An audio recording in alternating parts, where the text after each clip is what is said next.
welcome. Today I don't have anything to show you. I don't have any book to hold up. I don't have any prop. Just a not even notes. I want to tell you about an experience I had, and I have a whole bunch of props. I can see them from here. Like I have props over here in this cabinet. I have props over here in this cabinet. And these props have one thing in common. They are all electronic.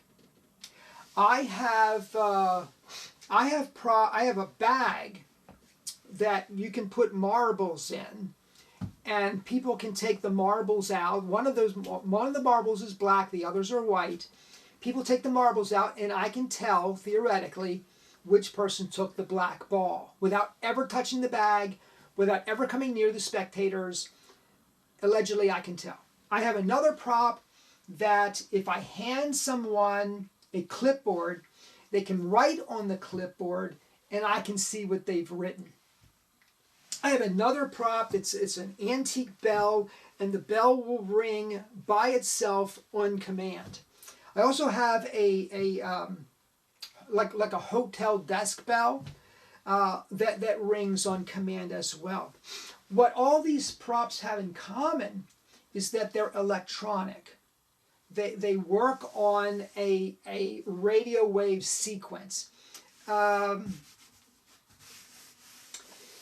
I don't have the props sitting here in front of me because my personal conviction is that if I had the prop sitting here in front of me, you could see the prop I'm talking about. Now you know the secret, right? And this particular channel is not about telling secrets. Now, I told you what the props do. I told you basically how they work. So in that respect, I'm revealing a little bit, maybe more than I should, but I have a point. I have a point that I want to try to make. And it's a controversial point. I realize that a lot of great magicians right now are using electronic props. I mean, there are, I could name the magicians. I know they're doing it. They're endorsing them. I've seen their performances. I've seen them in their performances. I've even seen props for doing the PK touch routine that Banachek invented. And those are interesting as well. All these props are fascinating and interesting.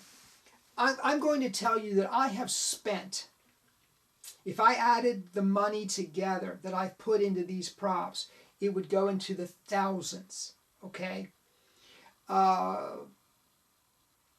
It would go into the thousands because I understand how the effect that it can have on an audience when something works.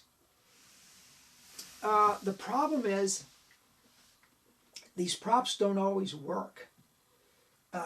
And you know, so now some performers, that's okay.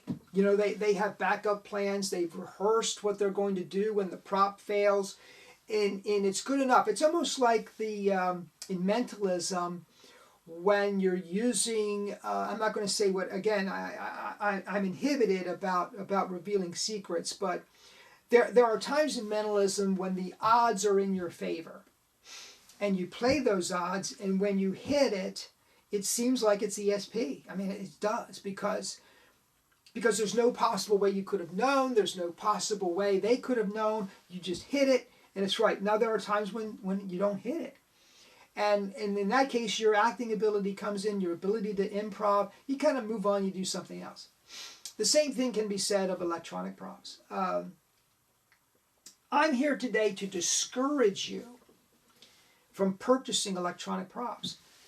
When you see the Penguin ads, or when you see the ads in Genie Magazine or Magic Magazine or Linking Ring or Mum, and they're making these huge promises, you know, about this prop. The pad sits on a table underneath a glass container. You never come near it. The spectator has a clipboard. They write. You take out the envelope, and there it is, right? A perfect match. I mean, you get these promises. And I'm not saying that these props don't work. What I am saying is that they don't work often enough that, to me, they're not worth building into the show. Plus, there's a certain amount of setup that you have to do, a certain amount of effort that has to be taken to ensure that if the prop is going to work, that it does work properly.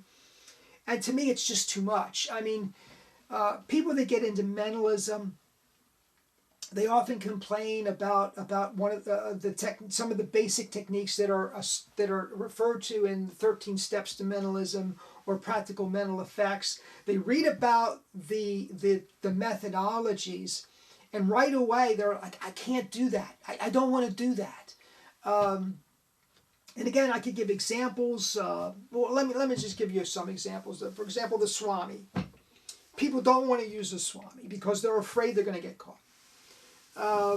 The Swami is, if it's done correctly, it's virtually foolproof and will give you literally the same effect that any electronic prop will, but you don't have to worry about whether or not the batteries fail or it's not charged properly or the Bluetooth doesn't work. You don't have to worry about any of that. All you do is, I think it's so much better to use natural props, historic props, the methods and techniques that have stood the test of time, than rely on these electronic things. Now, if you are going to use electronics in your show, my suggestion is that no more than one routine. Okay, no more than one routine. Try it, see how it works for you. I will tell you that it's not for me. Now, having said that, I actually do have a routine that depends on electronics. It's sort of a living dead test where I have pictures of 5 people. One of them is no longer living. Those images are mixed up by the spectator, laid face down on the table. And the spectator holds the bell and moves it over the images, and over the image of the dead person it rings. The spectator doesn't know where the dead person is. In theory, I don't know. I'm standing off to the side. She's holding the bell. I'm not. So it's a wonderful routine when it works. When it doesn't work, I have an out. I have an out. So that's why I do it. But I would not build my show on electronics. And they're so expensive. You can buy 7, 8, 9 books for the price of one electronic prop. So, folks, I just wanted to make that pitch to you today. You can take it for what it's worth. I mean, you go out, if you want to go out and spend your money on electronic props, do it. Do it. Enjoy yourself. But I want a show that's reliable, a show I can depend on, and there's nothing like the tried and true methods of Anneman, of the greats of Osterlin, of the greats of mentalism. That's what I do. That's what I depend on every day. That's what I suggest you do. Don't spend your money on the electronic props. That's my 10 cents worth. Folks, thank you so much for joining me. Please subscribe down below if you have not done so already. Please comment. I know this is a controversial subject, so comment. Let's talk about it. Thank you so much. Have a great day.